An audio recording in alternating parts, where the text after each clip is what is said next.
Good morning, you're very welcome back to the show. Now, over 180,000 people in Ireland are currently or have been carers for people with dementia. To give us an insight into the lives of carers and methods that may decrease your chances of developing dementia is psychologist and neuroscientist Dr. Sabina Brennan. Sabina, thank you so much for joining us. And I know you've got a new book called Still Me, and it's been a labour of love because you have been looking into this area for quite a long time, but you've got a very personal connection with this through your mother. I do, yeah. I mean, I was working in dementia research and did my PhD about how the brain changes with age. And during that period, I was directing a dementia research programme in Trinity College. And then my own mum was diagnosed with dementia.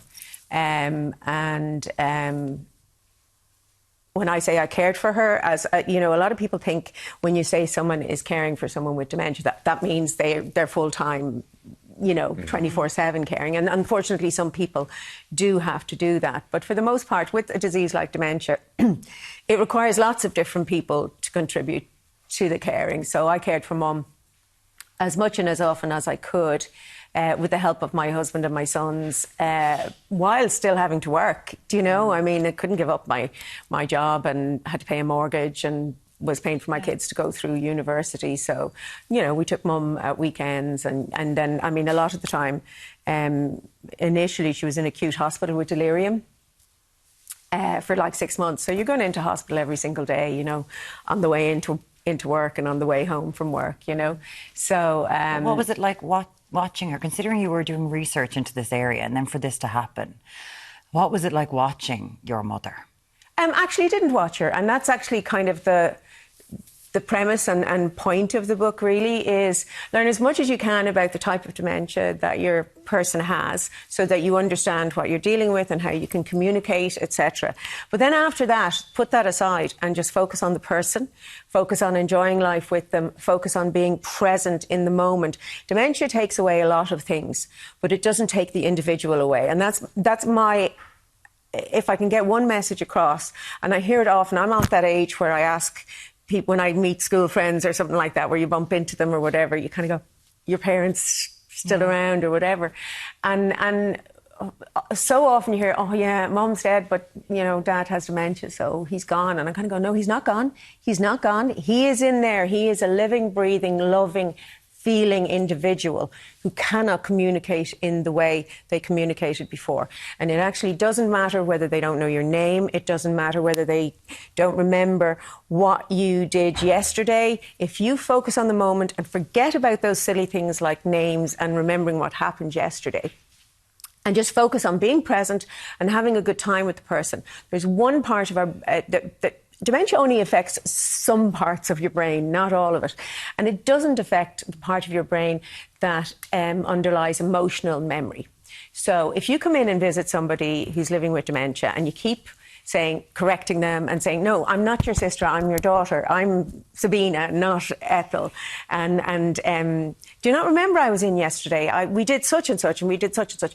That's going to make the person with dementia feel like, oh God, not very good. You're being criticised and corrected and reminded. And somewhere in there is a kind of awareness of what am I doing wrong? If you go in and just have a really good time with the person. My mum liked to sing. Excuse me, I'd sing along with her. She fancied my mum had a mixed dementia, so she was a little bit what we call frontal, which meant she could be disinhibited.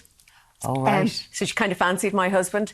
And it's not the first story. I was actually talking to someone the other day and their nan actually said to her, when she had dementia, she said, how do you feel about me having that affair with your husband? I hope you don't mind. You just kind of go with it. My husband was brilliant. He would flirt along with her. Oh. She was having a good time. And then if you just focus on that, when you walk into a room, whether the person knows your name or when you were last there, their emotional memory will say, oh, it's you. Oh, we're going to have a good time. It's really nice. We don't like being criticised. That's so interesting. I never thought of it that way. Yeah, we don't like being corrected. No. It's like so much sense. You don't. Yeah. And the thing is, you've got to be in their reality with them. You've got to become a kind of a detective and learn. Language is only one way we communicate, and language can be disrupted. But you can see subtle little lights in eyes and little smiles, and you know. Amazing. Super advice. Yeah, exactly. It means that you can try to enjoy that time, as frustrating and difficult as it is for everybody. Look, there's no denying it's really challenging. Yeah. But there are ways that you can make it less so. Your book is an essential toolkit to navigating this, but also in terms of trying to help people maybe who might be on the cusp of dementia, whatever else as well. Like, are there tips in terms of helping people who maybe have dementia or to try to avoid it? Yeah, absolutely, for everybody. The book has 3 parts.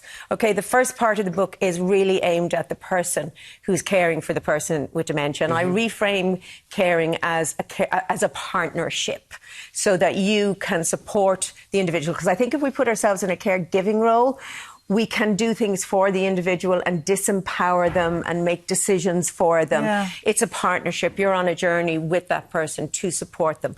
And you know, if someone is an early stage diagnosis, if you start doing things for them, you are actually going to accelerate their disease. They need to be continuing to do things. Second part of the book is really a human rights approach to living with dementia. The third part of the book is kind of, in a way, what you're referring to. What things that you can do to make the most of what the individual has and your situation, minimise the really tough stuff like neuropsychiatric symptoms, and then adopt a brain healthy lifestyle. Just because you have a diagnosis of dementia doesn't mean you don't still have to look after your brain and you won't benefit.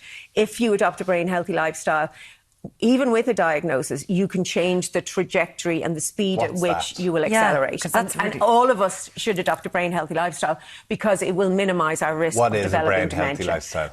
Activity, attitude and lifestyle. Physical exercise is one of the best things you can do for your brain health. Social engagement is critical for older people. We need more intergenerational contact, because our cohort will die off and you end up on your own. Yeah. Mental stimulation, and what that means is, look, do crossword Sudoku if you enjoy doing them, but actually what you need is to harness neuroplasticity in your brain. And the way to harness that is to do new things, do things that challenge you, that push you a little bit across your beyond your comfort zone.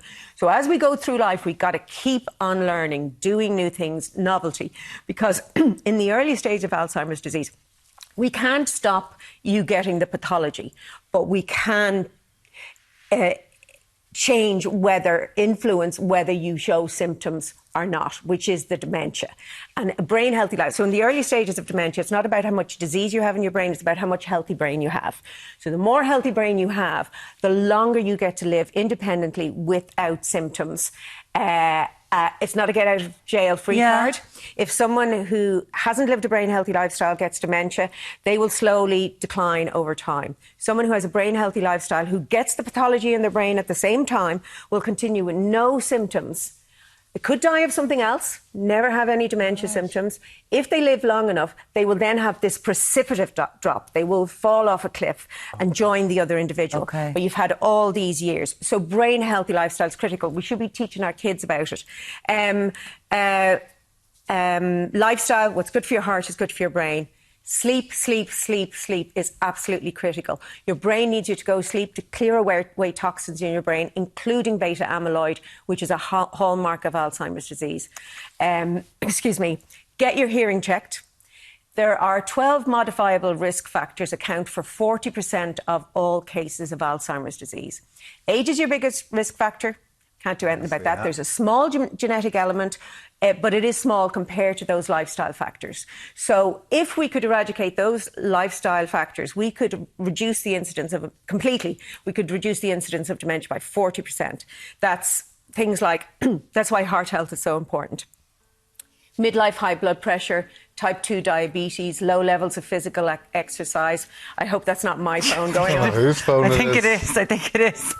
You're very busy. It's her alarm making her go off. Oh, my God. Reminder, you're on the telly, well, you're Sabina. right. It's our time to go to the news as well, so God, you're right. I'm so sorry. No. There's loads more in the book. And you know what? If you're not living it, gift it to someone who's going through it. But that is fascinating, just saying the preventative factors and the factors that you should be doing for a brain healthy lifestyle. The book is called Still Me. It is out today. Dr. Sabina Brennan, your fourth book. Thank you so much for joining us today. We really do appreciate it, Sabina. Now, if you have been impacted by what was discussed in the segment, do visit virginmediatelevision.ie/helplines.